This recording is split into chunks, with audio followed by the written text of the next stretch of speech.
তো আজকে সবগুলো বিষয় নিয়ে আমাদের আলোচনার সুযোগ আসলে নেই, তবে একটা ইন্টারেস্টিং বিষয় আমরা টাচ করবো ইনশাআল্লাহ, এবং ভবিষ্যতে যদি আপনাদের আগ্রহ থাকে এবং আল্লাহ সুযোগ করে দেন তাহলে অন্যান্য বিষয়গুলো আমরা শেয়ার করতে পারবো ইনশাআল্লাহ। আজকে আমরা আনসিন ওয়ার্ল্ডে আমাদেরই এই পৃথিবীবাসীর আরেক জগতের বিষয় আলাপ করব, সেটি হচ্ছে জিন।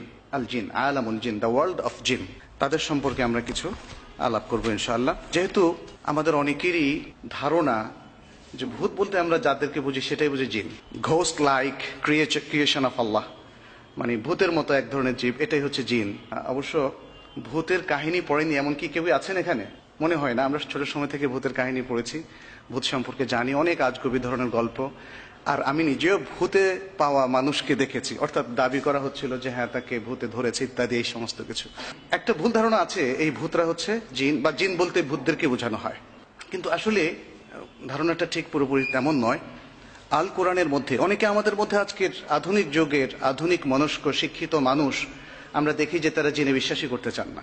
তারা ভাবেন যে যেহেতু সায়েন্টিফিক্যালি এগুলোকে আমরা প্রুভ করতে পারি না, অতএব বিশ্বাসের কোনো প্রয়োজন নেই। এখানে একটা বিষয় বলে নেই, এই ধারণাটা আমাদের মধ্যে আজকে ইভেন মুসলিম সোসাইটিতেও প্রবল হয়ে উঠেছে। কেন? মানে একটা বিষয় আমরা লক্ষ্য করছি যে সায়েন্টিফিক্যালি প্রুভড না এরকম অনেক কিছুকেই আমরা কিন্তু বিশ্বাস করছি। সবচেয়ে আধুনিক মনস্ক যিনি, তিনিও কিন্তু বিশ্বাস করছেন অনেক কিছুতে, এবং এটা বাস্তব। মহাশূন্য সবকিছু কি আমাদের কাছে আছে, জানা আছে? আর যেটা জানা নেই সেটাকে সবসময় অবিশ্বাস করার প্রবণতা, এটা তো ঠিক নয়। এটা যদি সায়েন্সের যে জিনিসগুলো এখনো এক্সপ্লোরড হয়নি সেক্ষেত্রে প্রযোজ্য হয়, তাহলে রিলিজিয়নের ব্যাপারে প্রযোজ্য হবে না কেন? বিশেষ করে রিলিজিয়নের ক্ষেত্রে সোর্স অফ নলেজ হচ্ছে ওহী। আমরা সাহস করে অনেকেই হয়তো ওহীর অনেক কিছু অস্বীকার করছেন, আবার অনেকেই সাহস করে পুরোটা অস্বীকার করছেন না, আবার অনেকে পুরোটা বিশ্বাস করছেন। বিশ্বাস যদি করতে হয় তাহলে সায়েন্স এবং ওহী এর মধ্যে কনফ্লিকশন তৈরির কোনো প্রয়োজন নেই। তাহলে আনসিন ওয়ার্ল্ডের অনেক কিছুই, মানে যেটা বাস্তবেও আমাদের অজানা, আমরা যদি তাতেও বিশ্বাস স্থাপন করি, নেগেটিভ সেন্সে না নিই, তাহলে ইসলামের অনেক বিষয় যেগুলো আমাদের ফিজিক্যালি প্রুভ করার কোনো সুযোগ নেই, সেগুলোকে অস্বীকার করার কোনো কারণ আসলে নেই। আমরা দেখি যে আল কোরআনের মধ্যে আল্লাহ রাব্বুল আলামিন সূরা জিন সম্পর্কে ব্যাপক আলোচনা করেছেন অনেকগুলো সূরাতে। আমি বলেছিলাম যে আমাদের অনেকেই জিনকে অস্বীকার করার একটা প্রবণতা তাদের মধ্যে আমরা দেখি, এবং তারা অস্বীকার করেন। কিন্তু যারা কোরআনে বিশ্বাস করেন তাদের পক্ষে কি সম্ভব জিনকে অস্বীকার করা? যেহেতু আল কোরআনের মধ্যে জিন সম্পর্কিত ব্যাপক আলোচনা আছে, একটা সূরার নামই তো আছে আল জিন, সূরাত আল জিন, এবং সেই সূরার প্রায় অর্ধেক অংশেই জিনের আলোচনা। আমরা একটু পড়ে দেখব আয়াতগুলো ইনশাআল্লাহ। এরপরে সূরা আল আহকাফের মধ্যে 29 থেকে 32 নম্বর আয়াত পর্যন্ত ভালো জিনরা কিভাবে তারা আচরণ করেন এবং কি কাজ করেন সে সম্পর্কিত সুন্দর একটা ডেসক্রিপশন সেখানে আছে। তারপরে সূরা আল হিজরের মধ্যে সূরা জিন সম্পর্কে আলোচনা আছে, যে সূরাটা আপনারা সবাই জানেন, সূরা আন-নাস। কি বলা হয়েছে শেষে? মিনাল জিন্নাতি ওয়ান নাস। সেখানে জিন এবং ইনসানের মধ্য থেকে যারা শয়তান তাদের কথা বলা হয়েছে। এভাবে আরো অনেকগুলো সূরাতে আমরা দেখব ইনশাআল্লাহ, আলোচনার মধ্যে আসবে যে জিন সম্পর্কিত আলোচনা এসেছে। আমরা একটু মানে জিন সম্পর্কে সবারই একটা কিউরিওসিটি আছে যে ইসলামের দৃষ্টিতে জিনের যে ইতিহাস, তাদের সৃষ্টি থেকে হয়েছে, কিভাবে হয়েছে, তারা কোথায় থাকে, এই বিষয়গুলো সম্পর্কে একটু আলোচনা করে নেই। সূরা আল হিজরের মধ্যে জিনকে কোন বস্তু থেকে আল্লাহ তাআলা সৃষ্টি করেছেন সে সম্পর্কিত তথ্য রয়েছে। যেমন আল্লাহ তাআলা বলেছেন ওয়াল জান্না খালাকনাহু মিন ক্বাবলু মিন নারিস সামুম। এর আগে তিনি আল্লাহ তাআলা বলেছেন মানুষকে তিনি সৃষ্টি করেছেন ঠনঠনে শুষ্ক কালচে মাটি থেকে, মিন হামাইম মাসনুন, ঠনঠনে শুষ্ক কালচে মাটি থেকে।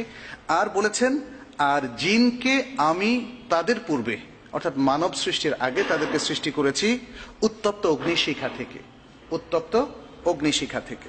আর সূরা আর রহমানের মধ্যে, আর রহমান অনেকেরই মুখস্থ আছে সূরাটা, আর রহমানের মধ্যে আল্লাহ তাআলা বলছেন ওয়া খালাকাল জান্না মিন মারজিম মিন নার, আর প্রবল অগ্নিশিখা থেকে তিনি জিনকে সৃষ্টি করেছেন। তাহলে সূরা রহমানের মধ্যেও আমরা পেলাম জিনের ঘটনা, সূরা আল হিজরের মধ্যে সে কথাটি বলা হয়েছে। তাহলে জিনকে সৃষ্টি করা হচ্ছে অগ্নিস্ফুলিঙ্গ থেকে বা অগ্নিশিখা থেকে।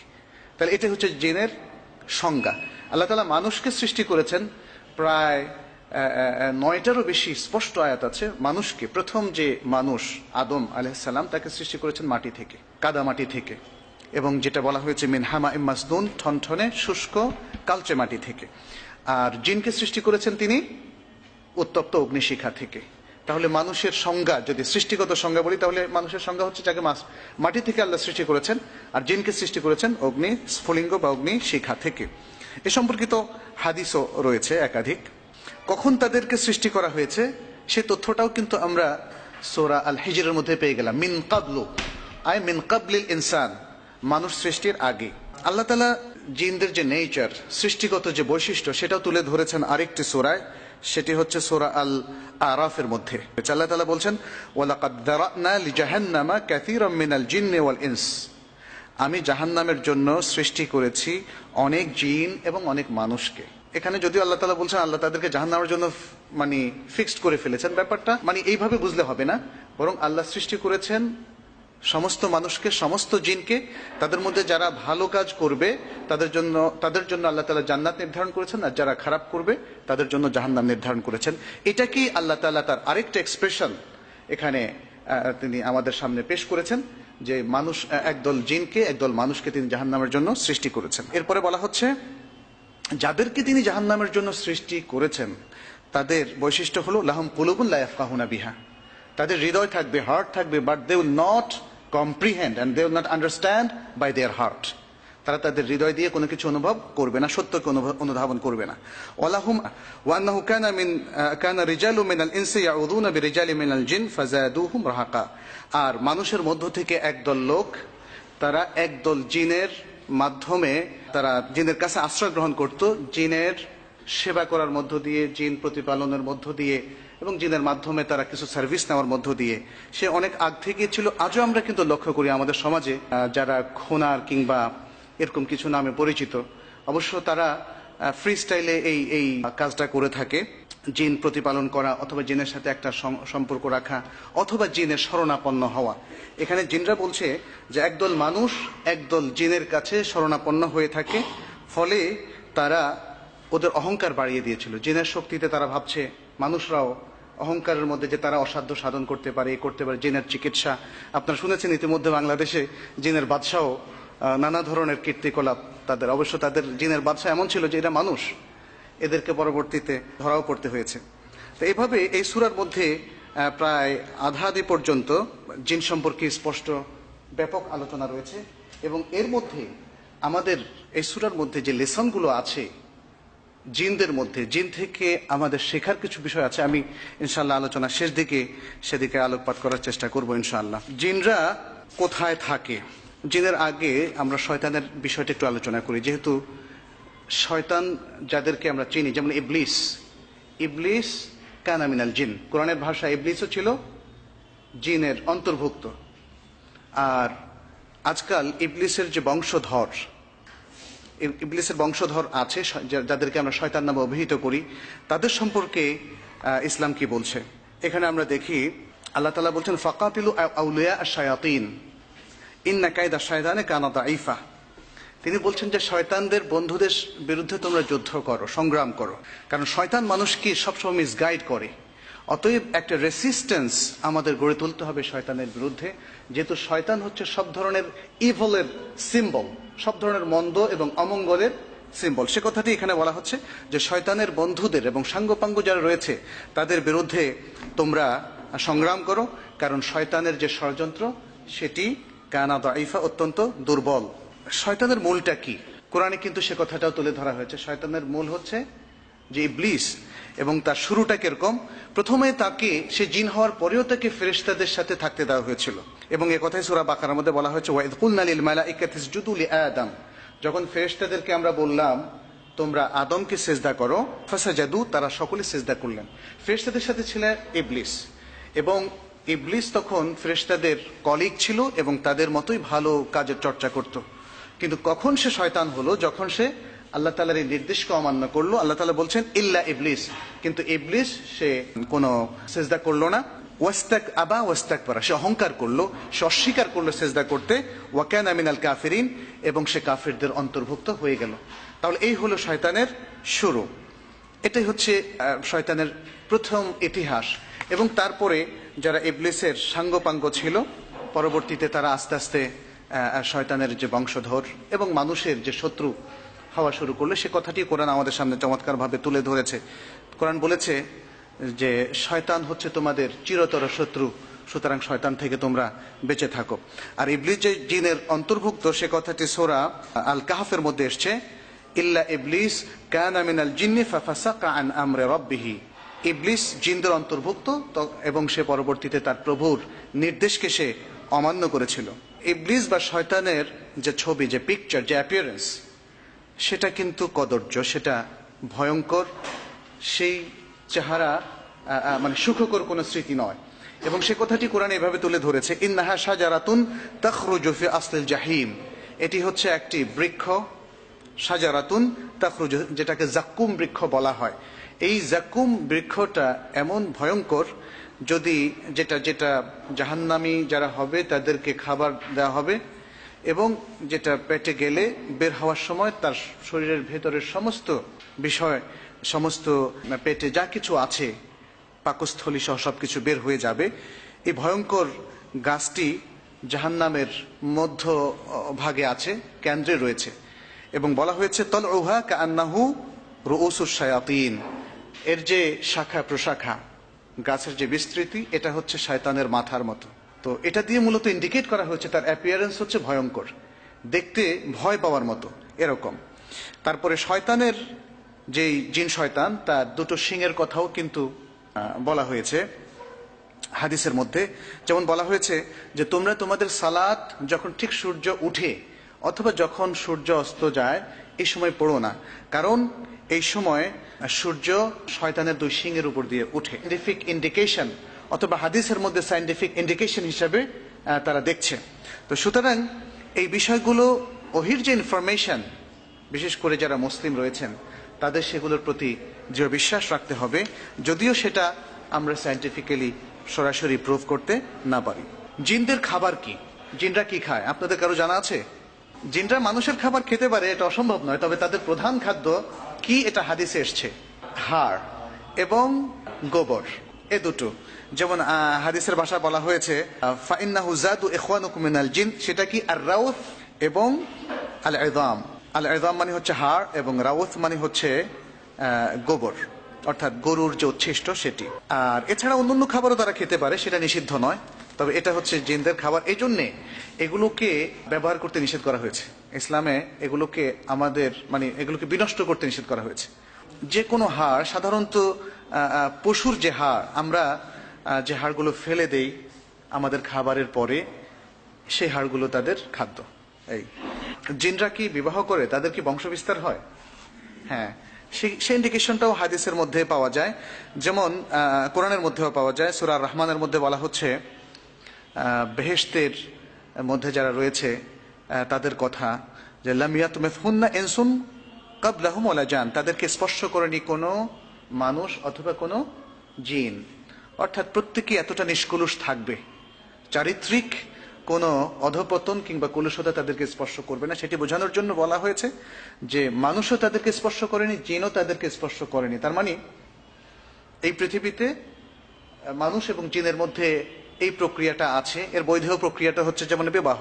তাহলে জিনের মধ্যে মানুষের মতোই বিবাহ প্রথা রয়েছে, যেহেতু জিনের মধ্যেও বিলিভার বা মোমেন এবং আনবিলিভার এবং অমুসলিম বা যারা বিশ্বাসী নয় এরকম রয়েছে। সুতরাং বিবাহ প্রথা তো অনুসরণ করবে তারাই যারা সাধারণত বিশ্বাসী, এবং অন্য ধর্মের মধ্য থেকেও যারা আসমানি কিতাব গ্রন্থ প্রাপ্ত হয়েছিল তাদের মধ্যেও বিবাহ আছে। অবশ্য পৃথিবীর যে কোনো ধর্মের মধ্যেও বিবাহ আছে, কিংবা যারা ধর্ম মানে না তাদের মধ্যেও বিবাহ দেখা যায়, যদিও আজকাল এই প্রথাটার প্রতি অনেকেই বিরাগ ভাজন হয়ে গিয়েছেন।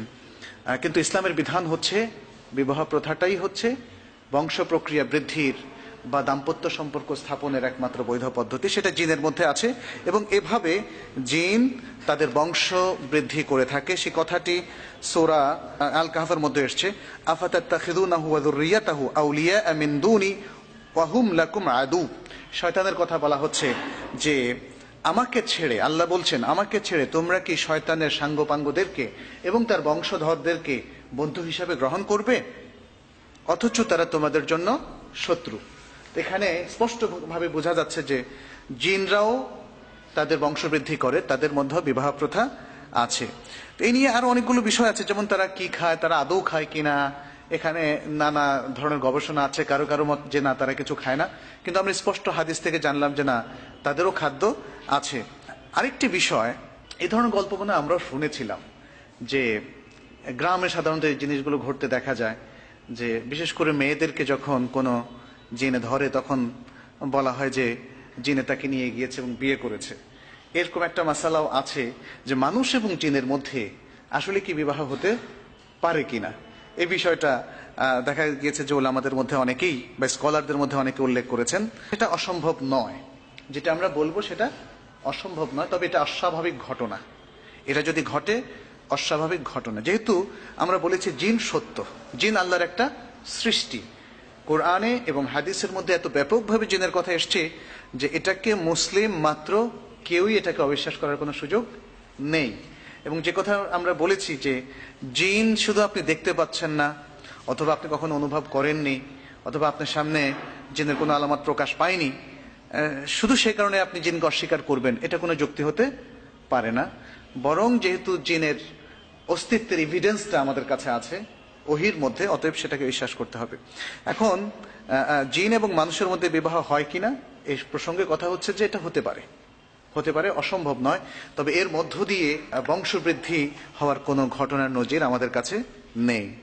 এই জিনদের কত বছর তারা বাঁচে এবং তাদেরকে মৃত্যু হয় কিনা, আমরা দেখি যে জিনদের একটা দীর্ঘ বয়স আছে, তারা সেটা পেয়ে থাকে। এর মধ্যে সূরা আরাফের মধ্যে ইবলিস যে জিনদের অন্তর্ভুক্ত ছিল, সে যখন আল্লাহর কাছে বলল আনযিরনি ইলা ইয়াউমি ইউবআথুন, হে আল্লাহ, আমি এই মানব প্রজাতি যাদেরকে সিজদা না করার কারণে আজকে আমার এই দুর্দশা, তাদেরকে বিভ্রান্ত করার অনুমতি তোমার কাছে চাচ্ছি, এবং এই অনুমতি চাচ্ছি যে আমাকে এই মিশনে মানে কিয়ামত পর্যন্ত থাকার আমাকে অবকাশ দাও। তখন আল্লাহ তাআলা বললেন ক্বালা ইন্নাকা মিনাল মুনযারিন, যাও, তোমাকে অবকাশ দেয়া হলো। তাতে বোঝা গেল যে দীর্ঘ সময় তারা বয়স পাচ্ছে। এবং এটা শুধু ইবলিসের ক্ষেত্রেই নয়, বরং অন্যান্য জিনের ক্ষেত্রেও এটা হতে পারে, অন্যান্য জিনের ক্ষেত্রে হতে পারে। জিন কোথায় থাকে? জিন সাধারণত খুব ময়লা পরিত্যক্ত জায়গা বা মনুষ্য বসবাসের অযোগ্য যে সমস্ত স্থান সেগুলোতে থাকে। এমনকি তারা হাম্মামের মধ্যেও থাকে। আমরা অনেক গল্প শুনেছিলাম আমি যখন মদিনায় ছিলাম, মানে যারা ফেস করেছে এরকম কিছু সিচুয়েশন তাদের কাছে শোনা, আমি নিজে প্রুভ করিনি সেটা। সেটা হচ্ছে যে হাম্মামের মধ্যে, অর্থাৎ যেমন মক্কা থেকে মদিনা যাওয়ার পথে যেখানে স্ট্যান্ডার্ড এরিয়া, একদম আইসোলেটেড, মানুষ থাকে না, কিন্তু হঠাৎ করে কোনো পথিক এসে সে হাম্মামটা ব্যবহার করে, এই ধরনের জায়গাগুলোতেও প্রচুর জিন থাকে এবং এরকম অনেক ঘটনা আমরা সেখানে শুনেছি। যাই হোক, হাম্মামে যে জিন থাকে এই জন্যই কিন্তু আমাদেরকে শিখিয়ে দেওয়া হয়েছে একটা দোয়া, আল্লাহুম্মা ইন্নী আউযু বিকা মিনাল খুবসি ওয়াল খাবাইস। এটা কিন্তু জিন সম্পর্কে বলা হচ্ছে, শয়তান জিন এই নিকৃষ্ট জায়গাগুলোতে থাকে সাধারণত শয়তান জিন, আর ভালো জিনেরা থাকে ভালো জায়গাতে, মসজিদে, হারামে, কিংবা অন্যান্য ভালো ভালো বড় বড় মসজিদে ইত্যাদি ভালো জায়গাগুলোতে, যেখানে সাধুরা থাকেন, ভালো লোকেরা থাকেন।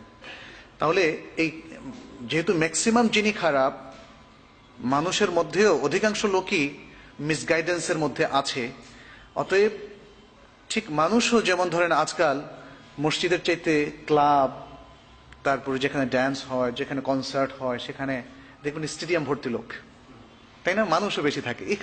জিনদের মধ্যেও তাই, তারা ময়লা জায়গাতে বেশি থাকে, কারণ তারা ম্যাক্সিমামই হচ্ছে মিসগাইডেড, ম্যাক্সিমাম জিন ম্যাক্সিমাম মানুষের মতোই। এই জন্য যে যেমন ধরেন নতুন কোনো জায়গাতে যারা যাবেন তাদের জন্য কিন্তু সুন্দর দোয়া শিখিয়ে দেওয়া হয়েছে, রব্বে আনজিলনি মুনজালাম মুবারাকা ওয়া আনতা খায়রুল মুনজিলিন, হে আল্লাহ, একটা বরকতময় জায়গায় তুমি আমাকে নামাও, অবতরণ করাও, আর তুমি তো সবচেয়ে ভালো অবতরণকারী, মানে অবতরণ করাও সেই সত্তা। তো সুতরাং এই যে দোয়াগুলো আমাদেরকে শিখে দেওয়া হয়েছে, এবং কোনো হাম্মামে বা টয়লেটে যাওয়ার আগে দোয়াগুলো শিখে দেওয়া হচ্ছে, যাতে করে জিনের যে কোনো অমঙ্গল থেকে আমরা বেঁচে থাকতে পারি। জিন আমাদের কি কি ক্ষতি করতে পারে, অথবা আরো নানা ধরনের ব্ল্যাক ম্যাজিকের সাথে তাদের রিলেশন কি, আমরা একটা স্লাইড শোতে আপনাদেরকে সেটা দেখাবো ইনশাআল্লাহ, এবং তার থেকে কিভাবে পরিত্রাণ পাবো সেটাও আমরা জানার চেষ্টা করবো ইনশাআল্লাহ। জিনদের সুনির্দিষ্ট কিছু পশু আছে আমাদের, যেমন উট আছে, ঘোড়া আছে, যাদের উপর আমরা আগে চড়তাম, এখন তো অবশ্য টয়োটা মার্সিডিস এগুলোতে আমরা চড়ি।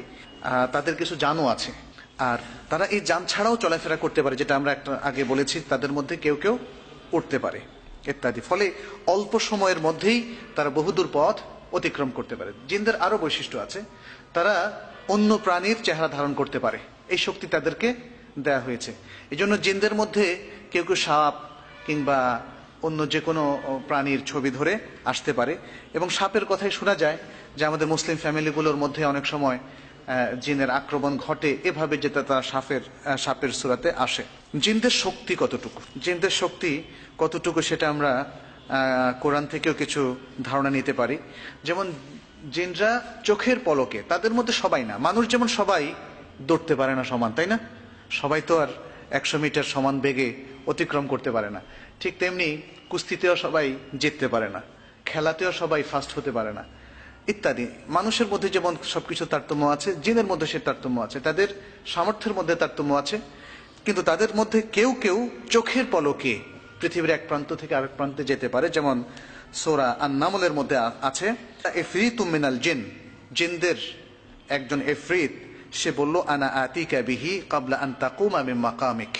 সুলাইমান আলাইহিস সালামকে বলছিল যে আপনি আপনার এই যে আসনটা, এখান থেকে দাঁড়ানোর আগেই আমি বিলকিসের সেই সিংহাসন এখানে নিয়ে আসতে পারবো। তাহলে কতটা দ্রুত বেগ তার ছিল সেটা বোঝা যায়। ওয়া ইন্নী আলাইহি লাকাউইয়ুন আমিন, আর নিশ্চয়ই আমি এই বিষয়ে অত্যন্ত সামর্থ্যবান এবং শক্তিশালী এবং বিশ্বস্ত। قال الذي عنده علم من الكتاب انا آتيك به قبل ان يرتد اليك طرفك। এখন আরেকজন দাঁড়িয়ে গিয়েছে, সে বলছে আমার স্পিড আরো বেশি, আমার স্পিড আরো বেশি। তার কাছে কিতাবের কিছু জ্ঞান ছিল। আসলে জ্ঞান মানুষকে শারীরিক শক্তির বাইরেও কিছু শক্তি দেয়, টেকনিক। তার কাছে নিশ্চয়ই টেকনিক ছিল, কিতাবের জ্ঞান মানে এখানে টেকনিক ছিল। সে বলল যে এর চাইতেও দ্রুত আমি আপনার কাছে নিয়ে আসতে পারবো, আপনি এই যে চোখ যে একবার বন্ধ করে খুলবেন তার আগে আমি তাকে নিয়ে আসতে পারবো, তার আগে আমি তাকে নিয়ে আসতে পারবো। এটা কি এখন বিশ্বাস করতে কষ্ট হয়? কারণ একটা সময় তো এই যে আমরা এত দ্রুত এখন চলে যাচ্ছি এক দেশ থেকে আরেক দেশে, অথবা রকেট, অথবা আমাদের যে আকাশ যানগুলো যত দ্রুতগামী হয়েছে, এখন মনে হয় এটা আর কঠিন না। আমি একটা সায়েন্স ফিকশন পড়েছিলাম অনেক আগে, কিশোর বয়সে। সেখানে পড়েছিলাম যে মানুষ বিভিন্ন গ্রহে বসবাস করতে থাকবে। তখন ভাইয়ের হবে এক গ্রহে বসবাস, বোনের হবে আরেক জায়গায়, তারা কয়েক সেকেন্ডে এক গ্রহ থেকে আরেক গ্রহে যাবে ইত্যাদি। মানে যান তখন এত দ্রুতগামী হবে, এবং সেখানে আলো কিংবা শব্দের বেগের সাথে চিন্তা করে তারা হয়তো ওই দ্রুতগামী বের করবে। যাই হোক, সেটা অসম্ভব নয়, আমরা বলছি না যে সেটা অসম্ভব, এটা সম্ভব হতেও পারে যেভাবে বিজ্ঞান এগিয়ে যাচ্ছে। কিন্তু মানে এই যে এগিয়ে যাওয়াটা, এটা কিন্তু ইসলামের সাথে কন্ট্রাডিক্টরি নয়, এই জিনিসটা ভাবতে হবে। অনেক সময় আমরা অনেকে ভাবি ইসলামের অনেক কিছুর সাথে কন্ট্রাডিক্টরি। এই যে এখানেও যেটা হয়তো সে 1400 বছর আগে মানুষ ভাবতো, আরে এটা কি সম্ভব নাকি, চোখের পলকের আগে সে কোথায় কোন দেশ থেকে আবার নিয়ে আসবে। এখানে আমরা বুঝতে পারলাম যে জিনের গতি অনেক বেশি, সব জিন নয়, এবং এক জিনের গতি আরেক জিনের চাইতেও বেশি হতে পারে যখন তারা টেকনিক প্রয়োগ করবে, তাদের কাছে জ্ঞান থাকবে। দ্বিতীয়ত হচ্ছে জিন আকাশের খবর অনেক বেশি রাখে আমাদের চাইতে। কেন? কারণ আকাশে আল্লাহ তাআলা ফেরেশতাদের সাথে অনেক সময় কিছু জিনিস মত বিনিময় করেন, অর্থাৎ তাদেরকে কিছু ইনস্ট্রাকশন দেন। ফেরেশতারা তো আল্লাহর ইনস্ট্রাকশনে চলে, নাকি নিজে নিজে চলে? আল্লাহর ইনস্ট্রাকশনে চলে। ফলে সেই ইনস্ট্রাকশনগুলো জিনরা গিয়ে শোনার চেষ্টা করে, যাতে শুনতে না পারে। এই জন্য কোরআনের ভাষায় তাদেরকে উল্কাপিণ্ড দিয়ে তাদেরকে আঘাত করা হয়, এবং তারা ভয়ে তখন সরে আসে, আধা আধি শুনে, অল্প শুনে। এটা এসে যখন তারা মানুষের কাছে, তাদের সাঙ্গপাঙ্গদের কাছে, বিশেষ করে এটা কারা করে? এটা ভালো জেনেরা করে না, এটা খারাপ জেনেরা করে। আড়ি পেতে শোনা এটা কোনো ভদ্রলোকের কাজ নয়। সুতরাং জিনেরও একই অবস্থা। তো তারা যখন এটা এসে শুনে, তখন পৃথিবীর শয়তানদের কাছে তারা সেই মেসেজগুলো পৌঁছিয়ে দেয়।